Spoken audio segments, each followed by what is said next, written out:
Travers de porc rôti avec une recette facile et délicieuse et la meilleure marinade. Voilà. Regarde, je te garantis qu'elles seront spectaculaires et que la viande sera super tendre. On passe à la magie. Nous avons besoin du bol d'un mixeur. C'est ici que l'essence va être créée. On commencera avec 2 gousses d'ail. Tu les épluches et tu les ajoutes dans le bol. Bien épluchées. Nous allons aussi ajouter du paprika doux, 2 cuillères à café, et du poivre noir, encore 2 cuillères à café. J'y vais. Une touche fantastique de persil séché, 1 cuillère à café. Comme j'aime beaucoup ça. Eh bien, j'en ai mis 2. C'était pas grave, j'adore le persil. On l'a. Donc on continue à ajouter, dans ce cas, du thym séché, 1 cuillère à café. Et maintenant, on passe au liquide. J'adore ça. Vin blanc, 1 demi-tasse. Ne la bois pas, c'est pour la mixture. Et 1/4 de tasse de whisky. Tu peux le sentir, mais pas le boire. On ajoute les 2 ingrédients.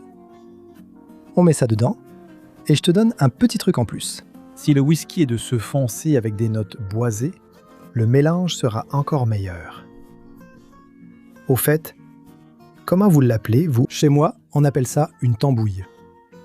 Voilà, c'est prêt. Vous savez, dites-le moi dans les commentaires, je les lis tous. On ajoute de l'huile.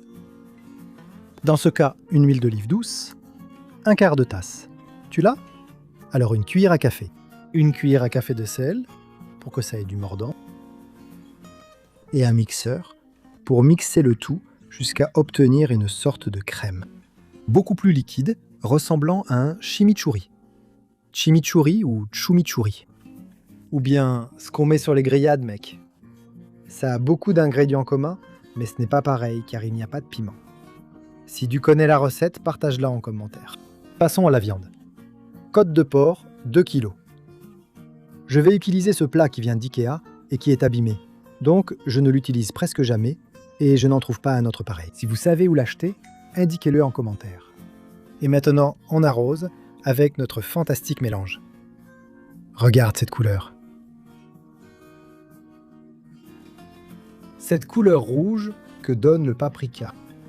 C'est merveilleux. Et il est difficile de trouver quelque chose d'aussi bon. Tu l'as?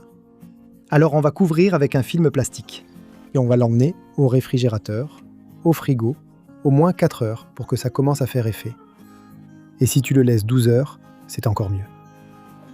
Faites attention à la macération, car plus la viande macère longtemps, plus sa saveur sera intense. Donc tu dois l'ajuster selon ton goût. Il y a même des gens qui laissent ça 2 ou 3 jours au réfrigérateur, tant que ça ne se gâte pas. Une fois le temps écoulé, enlève le plastique et laisse reposer pendant que tu préchauffes le four à 180 degrés Celsius, ce qui fait 357 Fahrenheit. C'est prêt? Alors au four, 60 minutes à 180 degrés Celsius. Pendant la cuisson, il est conseillé de les sortir, de les retourner et de les arroser de leur propre jus. Plus que conseillé, je dirais que c'est indispensable. Parce que de cette façon, la viande sera beaucoup plus juteuse. Tu remets dedans et c'est fini. Et regarde comme ça a l'air appétissant. Incroyable. À table, voici des travers de porc rôtis. Au four, avec une recette facile, super délicieuse et avec l'astuce du mélange spécial. Tu dois la préparer. Tu vas adorer. Non più tra i farfalloni amoroso, notte e giorno di torno girare.